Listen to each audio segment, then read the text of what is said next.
اللہ رب العزت کا احسان و کرم ہے، آج ہم یہاں عید الفطر کی نماز کے لیے جمع ہوئے۔ عید کے دن ہمارے لیے خوشیوں کے اور تہوار کے دن ہوتے ہیں۔ عید کے دن ہمارے لیے مسرتوں کے دن ہوتے ہیں۔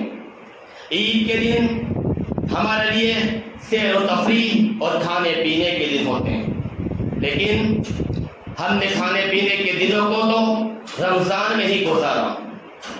رمضان کا مہینہ قرآن کے نزول کا مہینہ تھا۔ رمضان کا مہینہ عبادتوں کا اور دعاؤں کی قبولیت کا مہینہ تھا۔ رمضان کا مہینہ جہنم سے خلاصی کا مہینہ تھا۔ رمضان کا مہینہ جنگ و قتال کا مہینہ تھا۔ رمضان کا مہینہ جنگ بدر اور فتح مکہ کا مہینہ تھا۔ رمضان کا مہینہ اسلام کے عروج اور بلندی کا مہینہ تھا، لیکن افسوس رمضان کے مقدس مہینے کے اندر یہ امت سب سے زیادہ ذلیل ہوتی ہے۔ کبھی کافروں اور نیتاؤں کی روزہ افطار پارٹی میں دھکے کھاتی ہوئی ذلیل ہوتی ہے، تو کبھی مسجدوں کے اندر بریانی کے خون کی چھینا جھپٹی کرتی ہوئی ذلیل ہوتی ہے، اور دوسری جانب دنیا کے کچھ خطوں کے اندر، خاص طور سے فلسطین کے اندر، اسرائیل کے ناپاک کتے فلسطین کے معصوم مسلمانوں پر، نوجوانوں پر، خواتینوں پر نماز کی حالت میں بموں کی برسات کرتے ہیں، اور امت مسلمہ خاص طور سے نام نہاد مسلم ممالک تماشا بنا بیٹھے دیکھتے رہتے ہیں۔ اور ہمارے ملک کے اندر بھی کہیں نہ کہیں ایک فساد مسلمانوں پہ تھوپ دیا جاتا ہے، جس کے عوض میں مسجدوں کو نذر آتش کر دیا جاتا ہے، اور ایک افطاری کے وقت امت کا مستقبل نوجوانوں کو اٹھا کے جیلوں کی سلاخوں کے پیچھے ڈال دیا جاتا ہے۔ بہرحال اللہ رب العزت نے روزے کو قرآن کے اندر سیام کہا ہے، اور سیام عرب کے اندر اس جنگی گھوڑے کو بولا جاتا تھا جسے چند دنوں کے لیے بھوکا رکھا جاتا تھا، چند دنوں کے لیے پیاسا رکھا جاتا تھا، چند دنوں کے لیے مشقتیں اور تکلیفیں برداشت کرنا سکھایا جاتا تھا۔ جب وہ اپنے ٹریننگ میں پورا ہو جاتا پھر کہا جاتا تھا یہ سیام ہے، یہ جنگی گھوڑا ہے، یہ جنگ لڑنے کے قابل ہے۔ افسوس ہم روزے کا مقصد بھول گئے، ہم نے کھانے پینے کے نام کو روزہ بنا دیا۔ اللہ کے نبی صلی اللہ علیہ وسلم کا فرمان ہے مومن کی بہترین سحری کھجور ہوتی ہے، اور آپ علیہ الصلوۃ والسلام کا معمول تھا کہ آپ صلی اللہ علیہ وسلم چند تازہ کھجوروں سے روزہ اختیار کرتے تھے۔ جب وہ میسر نہیں آتی تو چند سوکھی کھجوروں سے روزہ اختیار کر لیا کرتے تھے، کبھی وہ بھی میسر نہیں آتی تو پانی کے چند گھونٹ بھی لیا کرتے تھے۔ وہ دنیا کے اندر عبادت کرنے کے لیے عبادت کرتے تھے، کھاتے کم تھے، عبادت کرتے تھے، لیکن ہم صرف کھاتے ہیں، صرف سوتے ہیں، اور عبادت تو رسمن کیا کرتے ہیں۔ جنگ خندق کا واقعہ ہے، صحابہ کا یہ حال ہے، کھجور کھا کھا کے خندق ایک کھود رہے ہوتے ہیں، بھوک سے پیٹ چپک رہا ہوتا ہے، پیٹ پر پتھر بنا ہوتا ہے۔ جب بھوک کی شدت برداشت سے باہر ہو جاتی ہے، جب بھوک کی تکلیف سہن کرنے سے لائق نہیں بچتی ہے، تو اللہ کے نبی کے پاس میں جاتے ہیں، یا رسول اللہ صلی اللہ علیہ وسلم بھوک سے برا حال ہے، اب تو پیٹ میں پتھر بنا ہے۔ آقا صلی اللہ علیہ وسلم انہیں بغور دیکھتے ہیں، اور زمین و آسمان گواہ ہے کہ آقا اپنا کرتا اونچا کرتے ہیں، سب کے پیٹ میں ایک پتھر بنا تھا، آپ کے پیٹ میں 2 پتھر بنے ہوتے۔ ابو ہریرہ رضی اللہ عنہ فرماتے ہیں میں لوگوں کی ٹانگیں پکڑ لیا کرتا تھا، مجھے ایک مسئلہ بتا دو، حالانکہ مسئلہ جانتا تھا لیکن مقصد یہ تھا کہ کوئی مجھے کچھ کھلا دے۔ اور کہتے ہیں میں بے ہوش ہو کے گر جاتا، لوگ میری گردن پہ ٹانگیں رکھ کے گزر جاتے، انہیں لگتا کہ مجھے مرگی کا دورہ پڑا ہے، حالانکہ مجھے بھوک کا دورہ پڑا ہوتا۔ ایک بار کسی صاحب نے کوئی صفوف لا کے دیا، پوچھا یہ کس لیے؟ کہنے لگے یہ کھانا ہضم کرنے کے لیے۔ ابو ہریرہ مسکرا کے بولتے ہیں میں نے زندگی میں پیٹ بھر کبھی کھانا ہی نہیں کھایا۔ وہ مکے کی چلچلاتی دھوپ ہے، زمین و آسمان آگ اگل رہے ہوتے ہیں، پرندے بھی دبک کے اپنے گھونسلوں میں بیٹھے ہوتے ہیں۔ عموماً اس وقت کوئی گھر سے باہر نہیں نکلتا الا یہ کہ کچھ زیادہ ہی ضرورت کا کام ہو۔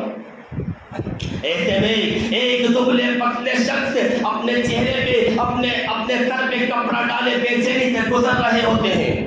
یہ شخص کوئی معمولی شخص نہیں ہے، یہ شخص تو وہ شخصیت ہے جس کی صداقت کی گواہی آسمان سے نازل ہوتی ہے۔ پیچھے سے عمر فاروق آتے ہیں، اے ابو بکر تجھے کس چیز نے اس چلچلاتی دھوپ میں گھر سے نکلنے پہ مجبور کیا؟ ابو بکر کہتے ہیں بھوک نے۔ عمر فاروق کہتے ہیں میرا بھی یہی حال ہے۔ اور جو دیکھتے ہیں کہ فضائیں خوشبوؤں سے بھر جاتی ہیں، فضاؤں میں خوشبوئیں آ جاتی ہیں، جو دیکھتے ہیں دور سے کائنات کے امام محمد الرسول اللہ صلی اللہ علیہ وسلم آ رہے ہوتے ہیں، شاید ان کا بھی بھوک سے حال ہے۔ جبکہ اللہ نے تو کہا تھا اے محمد صلی اللہ علیہ وسلم آپ کہیں تو مکے کے پہاڑ آپ کے لیے سونے کے بنا دوں، لیکن آقا نے اس امت کے لیے بھوک کو پسند کیا تھا، لیکن اس امت نے کھانے پینے کو دین بنا دیا۔ آقا کا گھر کیسا تھا؟ حضرت حاضرہ حضرت عائشہ کا حجرہ،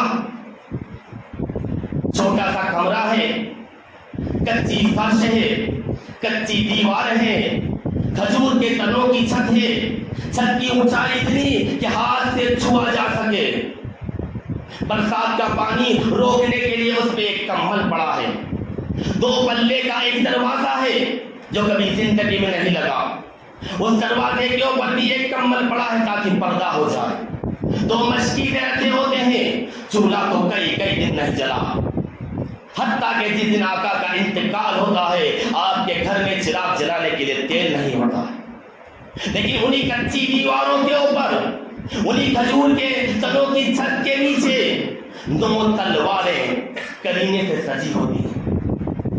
کہتے ہیں آقا کی تہبند پہ چمڑے کا پیبند لگا تھا، لیکن آقا کی تلوار کی مہر چاندی کی تھی۔ ہم اپنے آپ کو سجاتے ہیں، ہم اپنے جسموں کو سجاتے ہیں، وہ ہتھیاروں کو سجاتے تھے۔ ہم اپنی اولادوں کے نام رکھتے ہیں محبت سے، وہ گھوڑوں کے نام رکھتے ہیں، وہ تلواروں کے نام رکھتے ہیں، کیونکہ وہ سیام ہیں، وہ دنیا میں اسلام کو قائم کرنے کے لیے آئے تھے، وہ بریانی کھانے کے لیے نہیں آئے تھے۔ ایک مسلکی مولوی چیخ کر بولتا ہے ہم تو دنیا میں کھانے کے لیے آئے ہیں، آدم علیہ السلام درخت کا پھل نہیں کھاتے تو ہم دنیا میں نہیں آتے۔ اس کی عقل پہ پردے پڑ گئے، اسے آقا کی بھوک نہیں دکھی، اسے آدم علیہ السلام کی کوتاہی دکھی، جبکہ آدم علیہ السلام نے کہا ربنا ظلمنا انفسنا وان لم تغفر لنا وترحمنا لنكونن من الخاسرین۔ اللہ نے ان کی کوتاہی کو معاف کر دیا۔ ہمارے یہاں واٹس ایپ فیس بک کے مفتی بڑے اسٹیٹس لگاتے ہیں ہم دنیا میں سکون ڈھونڈ رہے ہیں، جس سکون جہاں پہ آدم علیہ السلام کو سزا کے طور پر بھیجا گیا تھا، نعوذ باللہ من ذالک۔ اللہ نے آدم علیہ السلام کو معاف کر دیا، لیکن یہ فیس بک اور واٹس ایپ کے مفتی ان کو آج کی سزا دے رہے ہیں، نعوذ باللہ من ذالک۔ افسوس کا مقام ہے، آدم علیہ السلام کھانے کے لیے نہیں آئے تھے، اللہ نے انہیں امتحان کے لیے بھیجا گیا تھا، اور اللہ کا فرمان ہے وَمَا خَلَقْتُ الْجِنَّ وَالْإِنسَ إِلَّا لِيَعْبُدُونِ، کہ میں نے جنوں اور انسانوں کو صرف اپنی عبادت کے لیے بھیجا ہے۔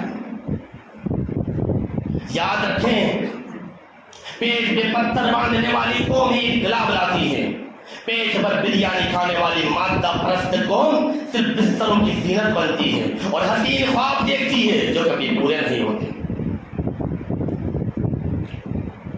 بنی اسرائیل کا واقعہ بھی سنیں۔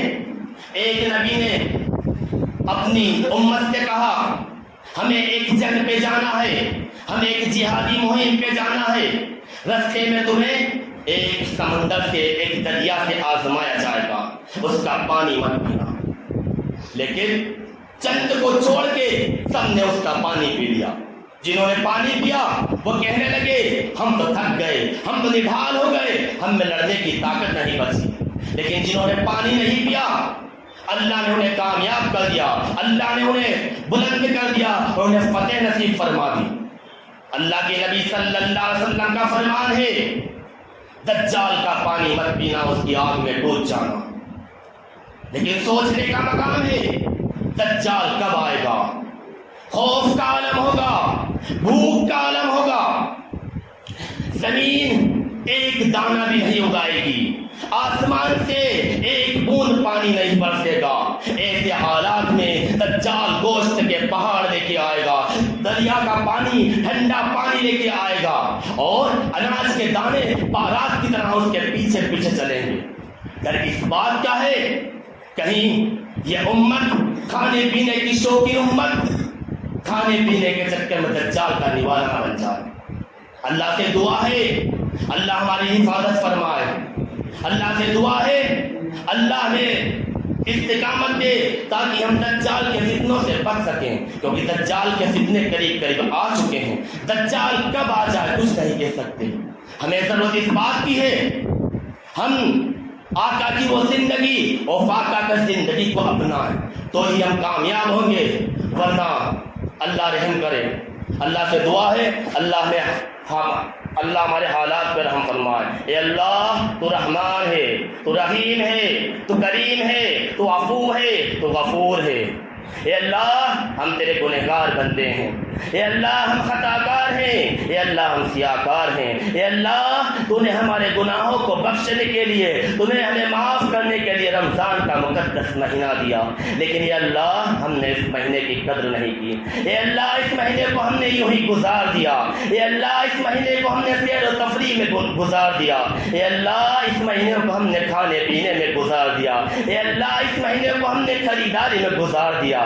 اے اللہ ہم نے اس مہینے میں کچھ عبادت نہیں کی، ہم تجھے راضی نہیں کر سکے۔ تو نے تو کہا تھا کہ میں جہنم سے آزاد کر دوں گا، لیکن اے اللہ ہم نے تیرے سامنے کون سے سجدے کی، اے اللہ ہم نے تیرے سامنے کون سی عاجزی کی تاکہ تو ہمیں بخش دے، لیکن اے اللہ تو رحمان ہے، اے اللہ تو رحیم ہے، اے اللہ تو کریم ہے، اے اللہ ٹوٹی پھوٹی عبادتیں ہیں، تھوڑا تھوڑا قیام ہے، اے اللہ یہ ٹوٹے پھوٹے سجدے قبول کر لے، اے اللہ یہ ٹوٹے پھوٹے سجدوں کو قبول کر لے، اے اللہ ہمارے گناہوں کو معاف فرما دے، اے اللہ ہم کمزور ہیں، ہم خطا کار ہیں، تو معاف فرما دے، اے اللہ تو معاف فرما دے، اے اللہ تیرے علاوہ کون ہے معاف کرنے والا؟ اے اللہ تجھ سے فریاد کرتے ہیں، ہم توحید پرستے ہیں، اے اللہ تیرے علاوہ کسی کو مشکل کشا نہیں مانتے، اے اللہ تیرے علاوہ کسی کو حاجت روا نہیں مانتے، اے اللہ تیرے علاوہ کسی کو غریب نواز نہیں مانتے،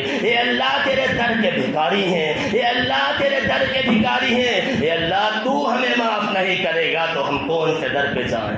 اے اللہ تیرے در کے علاوہ کوئی در نہیں، اے اللہ تو معاف کر دے، اے اللہ تو معاف کر دے، اے اللہ تو معاف کر دے، اے اللہ ہم سے راضی ہو جا، اے اللہ ہم سے راضی ہو جا، اے اللہ چھوٹی سی عبادتوں پہ ہم سے راضی ہو جا، اے اللہ ہمیں معاف کر دے، اے اللہ معاف کر دے، میرے رب معاف کر دے، اے اللہ ہمیں معاف کر دے، اے اللہ ہم نے عبادت تو نہیں کی، اس عبادت کا ہم کیا بدلہ مانگیں گے؟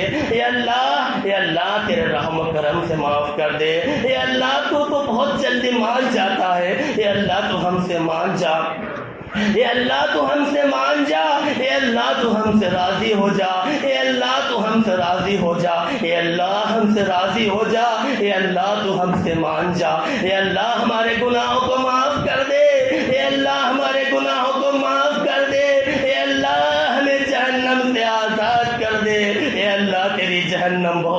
کرتے ہیں. اے اللہ ہمیں جہنم سے آزاد کر دے. اے اللہ قبر کے عذاب سے محفوظ فرمانا. اے اللہ جنت الفردوس میں اعلیٰ سے اعلیٰ مقام نصیب فرما دے. اے اللہ ہمارے اعمال تو کچھ نہیں، لیکن اے اللہ تجھ سے ہم اچھا گمان رکھتے ہیں. اے اللہ تو نے ہی تو کہا تھا کہ مانگو تو جنت الفردوس مانگو. اے اللہ تجھ سے جنت الفردوس کا سوال کرتے ہیں. اے اللہ ہمیں جنت الفردوس میں اعلیٰ سے اعلیٰ مقام عطا فرما دے. اے اللہ تیرے نبی کی امت پریشان ہے. اے اللہ تیرے نبی کی امت کے ظلم و ستم کے پہاڑ توڑے جا رہے ہیں. اے اللہ جگہ جگہ ذلیل و خوار کیا جا رہا ہے. اے اللہ جگہ جگہ پریشان کیا جا رہا ہے. اے اللہ ہمارے اعمالوں کی نتائج ہیں، ہمارے اعمالوں کی خرابی کا معاملہ ہے، لیکن اے اللہ تو رحیم ہے، تو کریم ہے. اے اللہ تو رحمان ہے. تیرے نبی کی امت ہے، اس نبی کی امت ہے جس نبی نے راتوں کو تجھ سے رو رو کے دعائیں کی. اے اللہ اس نبی کی امت ہے جو اپنی دعا کو امت کے لیے بچا کے لے گئے. اے اللہ اس نبی کی امت رسوا ہو رہی ہے. اے اللہ اسلام کی بیٹیوں کو، اسلام کی بیٹیوں کے برقعوں کو نوچا جاتا ہے. اے اللہ ان کے اوپر کلر پھینکا جاتا ہے. اے اللہ کئی جگہ تو یہ معاملہ ہے اے اللہ کہ ان کی عصمتوں کو تار تار